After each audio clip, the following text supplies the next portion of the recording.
हम एक वर्स्ट किस्म की सिचुएशन से गुजर रहे हैं। इससे भयानक और इससे ख़तरनाक सूरत हाल कभी पैदा नहीं हुई कि पाकिस्तान का आइन मौजूद है लेकिन आइन की कोई अहमियत नहीं है इस मुल्क में। रूल ऑफ लॉ का कॉन्सेप्ट मौजूद है लेकिन रूल ऑफ लॉ को बदल दिया गया है एक नेकेड डेस्पोटिज्म के साथ। और अदालती निज़ाम के ऊपर जिस तरीके से हमले किए जा रहे हैं वो भी आपके सामने है। परसों की तकरीर में खुद साख्ता वज़ीर आज़म, मैं खुद साख्ता इसलिए कहता हूँ कि स्टोलन मैंडेट पर झूठा ओथ लेकर प्राइम मिनिस्टर बन बैठे और तनकीद कर रहे हैं पाकिस्तान की जुडिशरी के ऊपर, सुपीरियर जुडिशरी के ऊपर, सुप्रीम कोर्ट के और हाई कोर्ट के जज साहिबान के ऊपर, और ज़ुबान क्या इस्तेमाल कर रहे हैं कि ये काली भेड़ें। अब अंदाज़ा लगाइए कि किसी मुल्क का वज़ीर आज़म अपने ही मुल्क की सुपीरियर जुडिशरी के मुतालिक ये ज़ुबान इस्तेमाल करे तो इससे अंदाज़ा लगाइए कि उसके दिल और दिमाग में क्या अहमियत और हैसियत है और ताज़ीम है आइन की और जुडिशरी की। और कभी अपने गिरबान में झांक के देखे तो काली भेड़ तो वो खुद है।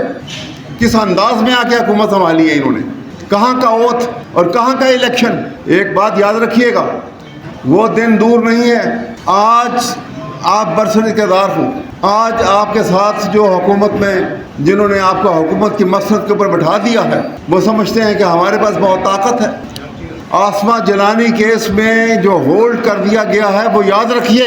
1972 Supreme Court chief justice Mahmood Rahman साहब की जो बड़ा बेंच बना था उस फैसले में उन्होंने ये कहा, याहिया खान के मार्शल लॉ को चैलेंज किया गया था और फैसले में ये कहा गया कि जब तक एक यूज़रपर हुकूमत में है तो वो उसको हाथ डालना मुश्किल है क्योंकि उसके पास ताकत है, लेकिन यूज़रपर रिमेन्स यूज़रपर।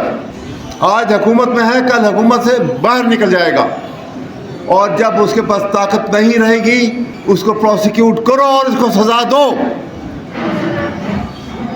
ये जजमेंट आज भी कायम है, सुन लो।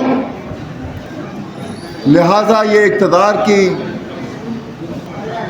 चिड़िया आज आपके सर से जब उड़ जाएगी और आप कॉमनर की तरह, एक कॉमन मैन की तरह होंगे तो आसमा जलानी केस के तहत यही बार एसोसिएशन होगी, यही लीगल फर्टर्निटी होगी जो बग़ैर ओथ लिए अपने आप को पाकिस्तान के आइन का पाबंद समझते हैं। हम प्रोसिक्यूट करेंगे और लाइन में खड़ा कर देंगे सबको, बताएगा, लेकिन किसी को